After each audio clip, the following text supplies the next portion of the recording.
Telugu heroines కూడా అంత బాగా వేయలేరు, అంత బాగా వేసాడు డాన్స్ అయితే. ఎన్టీఆర్ ఏలెట్టడానికి రాలేదు, ఏలడానికి వచ్చాడు ఇండస్ట్రీని. మనకు ఒక ట్విస్ట్ ఇచ్చారు. సో ఆ ట్విస్ట్ అనేది రివీల్ చేసి బాహుబలిలా ఉంది అని చెప్పడం, అలా ఉంది అని చెప్పడం కరెక్ట్ కాదు. RRR తర్వాత ఎన్టీఆర్ పర్ఫార్మెన్స్ చూడాలనుకున్న వాళ్ళు దేవరా మూవీకి రండి. It was beautiful, amazing. I really loved the first half, the fight scene. It was beautiful, amazing. NTR, Jai NTR. ఎలా అనిపించింది? మూవీ చాలా బాగుంది, వాచబుల్ డెఫినెట్లీ. రెండోసారి మూడోసారి కావాలంటే ఫ్యాన్స్ కి అయితే పండగ. సో ఆ విజువల్ హై అయితే ఉందా అంటే? Yeah definitely. ఎన్టీఆర్ గారి ఫ్యాన్స్ కాలర్ ఎగిరేసుకునేలా సినిమా ఉందా? Definitely. Background score, Anirudh work కానీ, సినిమాటోగ్రఫీ ఎలా ఉంది, విజువల్స్ ఎలా ఉన్నాయి? అన్నీ చాలా బాగుంది. 5 స్టార్ రేటింగ్ మొత్తానికి. విఎఫ్ఎక్స్ కానీ, సాంగ్స్ కానీ, యాక్టింగ్. సినిమా మొత్తం చూపించాడు యాక్చువల్లీ, అరగంట కాదు. అండర్ వాటర్ సీక్వెన్స్ ఎలా అనిపించింది? మొత్తం అండర్ వాటర్ లోనే ఉన్నట్లుంది. సెకండ్ హాఫ్ లాగ్ ఏం లేదు, చాలా బాగుంది. కొంతమంది అంటే అర్థం అవ్వనట్టు కొంతమంది నెగిటివ్ రివ్యూస్ లా చెప్తారు అన్నమాట. పడుకొని ఉన్నారు, అట్లా ఏం లేదు, అర్థం అవుతుంది. ఆ సినిమా ఎలా అనిపించింది? సినిమా చాలా చాలా బాగుంది. Literally after 6 years we can see vintage NTR with his dance moves. Telugu heroines కూడా అంత బాగా వేయలేరు, అంత బాగా వేసాడు డాన్స్ అయితే. 1 o'clock షోకి వెళ్ళిన చాలా మంది కొంచెం లాగ్ అని, అర్థం కాలేదని అలా అంటున్నారు. మేము 4 AM షో అయితే ఎక్సలెంట్ ఎంజాయ్ చేసాం. 1 o'clock ఎందుకు ఎంజాయ్ చేయలేదో అనిపించింది మాకైతే. సో విజువల్ హైస్ ఉన్నాయి అంటే ఎన్టీఆర్ గారు. విజువల్ హైస్, వాటర్ షాట్స్ అయితే, షార్క్ సీన్స్ ఎక్సలెంట్. నేను మళ్ళా నెక్స్ట్ వీక్ వెళ్తా ఇన్ కేస్ టికెట్స్ మాకు ఇస్తే. అనిరుద్ గారి మ్యూజిక్ ఎలా ఉంది బ్రో? బక్కోడు ఎంత బాగా కొట్టాడంటే లిటరలీ ఏం తాకు కొట్టాడో కూడా తెలియదు బ్రో. లైక్ లిటరలీ ప్రతి ఫైట్ సీన్ కూడా డిఫరెంట్ బీజిఎమ్స్ కొట్టాడు. ఒక్కొక్క బీజిఎం లోపలికి ఇంజెక్ట్ అవుతుంది లిటరలీ. అండ్ చాలా మంది జాన్వీ కపూర్ ఒక 10 minutes ఉంది. Janhvi Kapoor just 20 minutes. And ఎందుకో తను అంత ఆర్టిఫిషియల్ గా అనిపించింది, మన తెలుగు హీరోయిన్స్ లా అనిపించలేదు. సారీ, నో ప్లీజ్ నెగటివ్స్ అయితే స్ప్రెడ్ చేయకండి. Movie is like KCPD. After 6 years of Aravind Sametha, he literally banked everyone in the industry. Actually Koratala Siva గారి ప్రీవియస్ మూవీ ఫ్లాప్ వల్ల, దాని వల్ల చాలా మంది ఆయన నెగటివ్ చేస్తారు. బ్రో ఒకటి ఫ్లాప్ అయితే అన్ని అవ్వాలని రూల్ లేదు బ్రో. అండ్ బాబు రాజమౌళి మిత్ని తిరగరాశాడు, KCPD చేశాడు. ట్విస్ట్ ఒకటి ఉంది, చాలా బాగుంది. బట్ అది రివీల్ చేయకూడదు, మరి నెక్స్ట్ చూసిన వాళ్ళు మిస్ అవుతారు. 6 సంవత్సరాల తర్వాత సినిమా వచ్చింది. సినిమా చాలా అద్భుతంగా ఉంది. ఎన్టీఆర్ ఏలెట్టడానికి రాలేదు, ఏలడానికి వచ్చాడు ఇండస్ట్రీని. ఏలడానికి వచ్చాడు. చాలా బాగుంది. ప్రతి సీన్ చాలా అద్భుతంగా ఉంది. ఇంకా అనిరుద్ధికి అయితే దండం పెట్టచ్చు. ఆయన అమ్మ బ్యాక్గ్రౌండ్ మ్యూజిక్ ఇచ్చాడు, చంపు పడేశాడు. ఇంకా కొరటాల శివ గారి కోసం చూసుకుంటే ఆయన రాత, తేత, మోత, కోత అంతా కూడా దేవర జాతర చాలా అద్భుతంగా ఉంది. ఇంటర్వ్యూలు సీన్ కానీ, క్లైమాక్స్ సీన్ కానీ ఇంకా చెప్పవసరం అయితే. సీట్లో ఒక్కరు కూర్చోలేదు. నేను చాలా కాస్ట్యూమ్స్ వేసుకుని వచ్చాను, ప్రతిదీ ఊడిపోయి నా అరుపుకి. చాలా బాగుంది సినిమా. ఇంకా జాన్వీ కపూర్ గారి కోసం చూసుకుంటే పార్ట్ 1లో ఎంతవరకు వాడాలో అంతవరకునే వాడుకున్నారు. పార్ట్ 2లో చాలా స్టోరీ ఉంది ఆవిడకి సంబంధించి. కాబట్టి ఇంకో విషయం చెప్తున్నాను, ఇందాక ఎవడో అన్నాడు సినిమా బాగోలేదు, గుడ్లడు తీసి కూడా ఎత్తని చెప్తున్నాడు. అవసరం అయితే నామే కేసు పెట్టుకుని, ఏ సెక్షన్ కేసు పెట్టుకున్నా పర్లేదు. అంటే చాలా మంది హీరోయిన్ 10 నిమిషాలు కనిపిస్తుందని కమెంట్. అవునన్నా, పార్ట్ 1లో ఎంతవరకు వాడాలో ఎంతవరకు వాడుకున్నారు. పార్ట్ 2 చాలా ఉంది కదా, అవసరం అయితే పార్ట్ 2 కూడా తీస్తున్నారు. ఇంకో విషయం ఏంటంటే, ఫ్లాప్ ఉన్న డైరెక్టర్కి ఇవ్వగల సత్తా ఉన్న నాయకుడు ఎన్టీఆర్ నేను చెప్తున్నాడు.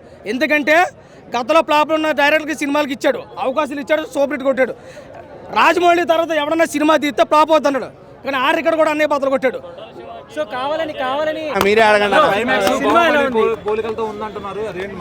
బాహుబలి పోలికలతో ఉంటది అంటే నేను అవునని చెప్పలేను, కాదని చెప్పలేను. జనాలు నన్ను తిడతారు. ఇప్పుడు నేను అదే చెప్తున్నా. మీరు ప్రతి సినిమాని ఏదో ఒక సినిమాకి మనం రిలేట్ చేసుకోవచ్చు. ఇన్ని సినిమాలు వచ్చాయి, మనం ఇన్ని సినిమాలు చూస్తూ పెరిగాం. ఇంతున్నప్పటి నుంచి నేను సినిమా చూస్తున్నా. సో ఇన్ని సినిమాలు అన్నాక, క్రిటిక్స్ అన్నాక మనం ఏదో ఒక సినిమాకి మనం రిలేట్ అయిపోతాం. సో అంత మాత్రాన బాహుబలిలా ఉంది, KGF లాగా ఉంది, ఆచార్య లాగా ఉంది, కొరటాల శివ తీసిందే మళ్ళా తీసాడు ఇలా అనుకోవడం వేస్ట్. ఈ స్టోరీకి తగ్గట్టు కొరటాల శివ గారు ఆయనకి తగ్గట్టు ఒక స్టోరీని రాసుకున్నారు. దానికి తగ్గట్టు మనకు ఒక ట్విస్ట్ ఇచ్చారు. సో ఆ ట్విస్ట్ అనేది రివీల్ చేసి బాహుబలిలా ఉంది అని చెప్పడం, అలా ఉంది అని చెప్పడం కరెక్ట్ కాదు. ఆఫ్ కోర్స్ మీరు దానికి రిలేట్ చేసుకోవచ్చు, అవును బాహుబలిలా ఉంది కరెక్టే, కానీ ఎగ్జాక్ట్ బాహుబలి మాత్రం కాదు, అదైతే చెప్తా. చాలా పెద్ద సినిమా అన్న, కానీ ఇక్కడ బాహుబలిలా ఉంది అంటే ఒక నెగిటివ్ రివ్యూ లాగా తీసుకుంటున్నారు జనాలు దాన్ని. కొంతమంది నెగిటివ్ గా తీసుకుంటారు, కొంతమంది పాజిటివ్ గా తీసుకుంటారు. బ్రేక్ చేశాడు అయితే ఎన్టీఆర్. రాజమౌళి గారి మిత్ని, రాజమౌళి గారి కర్స్ని బ్రేక్ చేశారు ఖచ్చితంగా. ఆచార్యతో మిస్ అయింది అది రామ్ చరణ్కి, కానీ ఇక్కడ solo movie, stand alone movie 6 years తర్వాత వచ్చి పెద్ద హిట్ కొట్టాడు. ఎన్టీఆర్ మాత్రం ఆ రాజమౌళి కర్స్ అనేది బ్రేక్ అయింది. విజువల్ హైస్ గురించి ఫస్ట్ నుంచి చెప్తున్నారు, అలా అనిపించింది ఆ మూవీ. మరి విజువల్ హైస్ డెఫినెట్లీ ఎస్ అన్న, డెఫినెట్లీ ఎస్. చాలా పెద్ద ప్లస్ పాయింట్ అది విజువల్ హైస్ అనేది. నేను మళ్ళీ రాజమౌళి గారి లాగా పెద్ద విఎఫ్ఎక్స్ లెవెల్స్ అని చెప్పను.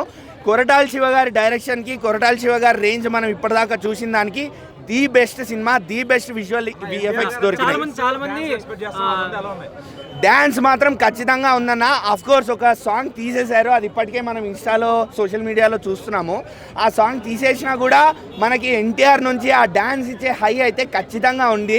ఎన్టీఆర్ గారు చిన్న చిన్న మూవ్స్ కూడా చాలా గ్రేస్ఫుల్గా చేశారు, అలానే హెవీ మూవ్స్ కూడా ఉన్నాయి. సో డ్యాన్స్ అనేది ఎన్టీఆర్ గారు ఎరగదీశారు. జాన్వీ కపూర్ 10 నిమిషాలే ఉందని చాలా మంది ఫీల్ అవుతున్నారు. నేనైతే 10 నిమిషాలు కూడా లేదని చెప్తా. అంతే, 4 నిమిషాలు పాట కోసం వచ్చింది, వెళ్ళిపోయింది. ఓ 2-3 డైలాగులు, కుళ్ళు జోకులు వేసుకొని వెళ్ళిపోయింది అంతే. అదొక్కటి నాకు సినిమాలో నచ్చలేదు, ఎందుకంటే స్టార్టింగ్ నుంచి చెప్పారు జాన్వీర్ కపూర్ రోల్ చాలా ఇంపార్టెంట్ అని. నాకు ఎక్కడ ఇంపార్టెన్స్ కనిపించలేదు. పార్ట్ 2లో కూడా తన రోల్ ఏముండదు అన్న నాకు తెలిసినంత వరకు, ఎందుకంటే అక్కడ already roles and characters clear ఉన్నాయి. 6 years తర్వాత వచ్చిన స్టాండ్ ఎలోన్ ఎన్టీఆర్ ఫ్యాన్స్ కి మాత్రం ఫీస్ట్, చాలా పెద్ద ఫీస్ట్. ఎందుకంటే ఎన్టీఆర్ గారి యాక్షన్ సీక్వెన్సెస్, ఎన్టీఆర్ గారి డ్యాన్స్, అట్లానే ఎన్టీఆర్ గారి డైలాగ్ డెలివరీ, ఆ కళ్ళల్లో భయంని పుట్టించడం, అలానే ఆ కళ్ళల్లోంచి ఒక చూపు విసిరితే అందరూ భయపడాలి, అలా ఉంటుంది. సినిమా మాత్రం అదిరిపోయింది. విజువల్ ఎఫెక్ట్స్, ఆ మూన్ షాట్, షార్క్ ఫైట్ మనం ఏదైతే ట్రైలర్లో చూసామో బ్లడ్ మూన్ అవ్వడము, ఎస్పెషల్లీ ఈ 2 షాట్స్ మాత్రం చాలా బాగున్నాయి. Pre interval fight scenes, pre climax fight scenes మూవీకి మాత్రం స్టాండ్ అవుట్ అవుతాయి, హైగా నిలిచిపోతాయి ఇవి మాత్రం. కానీ ఇది అయితే సూపర్ హిట్ అవుతుంది అన్న తప్పకుండా. డైరెక్షన్ వర్కౌట్ అయిందా? చాలా బాగా చేశాడు. ఆశ్చర్య అంటున్నారు కదా, మరి ఇప్పుడు నువ్వు ఏమనుకుంటా? ఇప్పుడు ఆశ్చర్య దేవర 2 చూసావు కదా, రెండింటిపై నీ ఒపీనియన్ ఇది? దేవరనే నాకు చాలా నచ్చింది అన్న, దానికన్నా ఇది చాలా బాగుంది. సినిమాలో హైలైట్స్ ఏంటి? సినిమాలో హైలైట్స్ వచ్చేసి స్టోరీ అన్న, అది దేవర సన్ డాటర్ ఇద్దరు, ఐ మీన్ తను చనిపోతాడు అన్న ట్విస్ట్ చాలా మంచిగా అనిపించింది అన్న. బీజిఎం ఎలా అనిపించింది? బీజిఎం అంతా ఓకే ఉంది, కానీ ఇంకా బెటర్గా చేయొచ్చు, కొంచెం బేస్ ఎక్కువైనట్టు అనిపించింది. అన్న ఇచ్చి పడేసిండు అందరికి ఎన్టీఆర్ అన్న. ఎవరికి కావాలంటే అన్న RRR తర్వాత ఎన్టీఆర్ పర్ఫార్మెన్స్ చూడాలనుకున్న వాళ్ళు దేవరా మూవీకి రండి. RRRలో ఎంత ఇచ్చాడో దానికి 200% ఎక్కువ ఉంది దీంట్లో. సెకండ్ హాఫ్ 40 minutes మూవీ మీరు సీట్లో కూర్చొని చూడలేరన్న మనిషిని, అర్థమైందా? పార్ట్ 2 కోసం ఎంతమంది వెయిట్ చేస్తారో, బాహుబలి 2 కూడా ఎంతమంది వెయిట్ చేస్తుంటారు. అలా వచ్చింది థియేటర్లో నుంచి బయటికి. Ultimate movie, all time hit అన్న. ఒక లిటిల్ ట్విస్ట్ ఉంటుంది, ఆ ట్విస్ట్ హైలైట్ ఎండ్లో ఉన్న ఏదైతే 15 minutes గ్రాఫిక్స్, విఎఫ్ఎక్స్ గ్రాఫిక్స్ ఉందో సినిమాకి బిగ్గెస్ట్ హైలైట్. సినిమాలో ఎక్కడా కూడా ఒక్క 1 minute కూడా నీకు బోర్ సీన్ కానీ, ఒక 1 minute కూడా ల్యాగ్ అనే పాయింట్ కానీ ఎక్కడా ఉండదు. So complete super hit movie. Janhvi Kapoor గారిని మాత్రం జస్ట్ ఒక 15 minutes వరకే క్యారీ చేసిన టోటల్ మూవీలో 15 to 20 minutes maximum. Balance almost NTR గారి 2 క్యారెక్టర్లు కూడా చాలా సూపర్గా చేశారు. డెఫినెట్గా ఎన్టీఆర్ గారిని ఇంకో గంట సినిమా ఉన్నా కూడా బోర్ కొట్టదు, అస్సలు బోర్ కొట్టదు, 1 minute కూడా బోర్ కొట్టదు. విజువల్ హైస్ ఉన్నాయా బానే? అంటే super hypes. Last 10-15 minutes VFX visuals ultimate. Anirudh గారి మ్యూజిక్ ఎలా ఉంది? అంటే ఎక్కడ ల్యాగ్ లేదండి, ఎక్కడ 1 scene ల్యాగ్ ఉందో ఎవరైనా ఉంటే నా పక్కన కూర్చోవచ్చు. 1 minute ల్యాగ్ అయిందన్నా కూడా నేను ఫ్లాప్ అయిందని ఒప్పుకుంటాను. ఇప్పటివరకు 1 minute కూడా ల్యాగ్. రజనీకాంత్ గారికి అనిరుద్ గారు చాలా బాగా మ్యూజిక్ ఇచ్చారు. ఈ సినిమాకి ఎలా ఉంది? అల్టిమేట్. అనిరుద్ గారి నెక్స్ట్ లెవెల్ మ్యూజిక్. దీనికి బీజిఎం కానీ, శ్రీకాంత్ గారి character regular character, but 2 NTR characters వచ్చేసి అల్టిమేట్. దేవరా సినిమా అయితే మా ఫ్యాన్స్కే కదా, ఇండస్ట్రీ జనానికే ఊరం మాస్ అన్నమాట, ఓచుకోదనే చెప్పుకోవచ్చు. బట్ స్టార్టింగ్ నుంచి ఫస్ట్ హాఫ్ అంటే ఎన్టీఆర్ ఎంటర్ అయిన నుంచి మళ్ళీ అదే ఎన్టీఆర్ క్యారెక్టర్ అయ్యేంత వరకు కూడా ఫస్ట్ హాఫ్ అయితే మాత్రం కోత అన్న నిజంగా చెప్తున్నాను. ఎన్టీఆర్ ఆయన కొరటాల శివ గారి రైటింగ్ కానీ టేకింగ్ కానీ సూపర్ అనమాట. అంటే కథ రోడ్ ఎన్నుకున్నా సరే ఆయన టేకింగ్తో ఆయన డైలాగ్తో మైమర్పించారు చెప్పాలి. ఇంకా వీళ్ళిద్దరికీ తోడు మన అనిరుద్ధ్ మ్యూజిక్ మాత్రం అంటే చించేసాడు అనమాట. చాలా అంటే చాలా బాగుంది అనిరుద్ధ్ మ్యూజిక్. జైలర్ తర్వాత అంతకు మించే ఈ సినిమాకి ఇచ్చాడు, చాలా డిఫరెంట్గా ఇచ్చాడు బీజిఎం. నిజంగా కొరటాల శివ గారు ఎన్టీఆర్ గారు ఒక లెవెల్లో పెడితే దాన్ని నెక్స్ట్ లెవెల్ తీసుకెళ్ళి మాత్రం అనిరుద్ధ సినిమాకి చాలా అంటే చాలా బాగుంది సినిమా. బట్ ఫస్ట్ హాఫ్ అంతా కూడా మనకి విజిల్స్ అండ్ గూస్ బంప్ సీన్సే ఉంటాయి అంతా కూడా. బట్ సెకండ్ హాఫ్ వచ్చేప్పటికి ఏంటంటే మంచి ఊపు మీద ఉంటాం మనం ఇంటర్వెల్ బయటికి వెళ్ళి లోపలికి వచ్చేప్పటికి. బట్ ఒక ఇన్నోసెంట్ క్యారెక్టర్తో కొంచెం మనకి స్లో అనిపించింది. మళ్ళీ అదే ఊపు క్లైమాక్స్ అయితే అన్లిమిటెడ్ అనమాట. ఓవరాల్గా సినిమా అయితే ఎక్కడ బోర్ కొట్టలేదన్న, చాలా ఎంజాయ్ చేస్తూ విజిల్ చేస్తూ గూస్ బంప్ సీన్స్తోనే చూసాం ఫస్ట్ హాఫ్ అయినా ఆ సెకండ్ హాఫ్ క్లైమాక్స్ కూడా. ఇంకా జాన్వీ కపూర్ కోసం చెప్పాలంటే పెద్దగా స్క్రీన్ ప్రదర్శన లేదు, చాలా తక్కువ హీరోయిన్ క్యారెక్టర్ అయినా సరే కేవలం చుట్టమల్లే సాంగ్ కోసం తీసుకున్నట్టు అనిపించింది. ఆ సాంగ్లో గ్లామర్ అయితే మాత్రం సూపర్ అన్నమాట.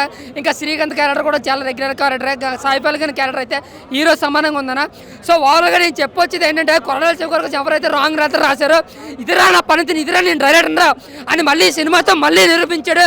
కొరటాల శివ పనితీరు అన్న ఎన్టీఆర్ గారికి అండ్ అనిరుద్ధ్కి ముగ్గురు కలిసి సినిమా నెక్స్ట్ లెవెల్లో బ్లాక్ బస్టర్ చేశారన్న. అండ్ అనిరుద్ధ్ కూడా బీజిఎం చాలా అంటే చాలా బాగుంది. అలాగే మన కొరటాల శివ గారు పనితీరు అండ్ రైటింగ్ అండ్ డైలాగ్స్ కూడా చాలా బాగా అనిపించినాయి.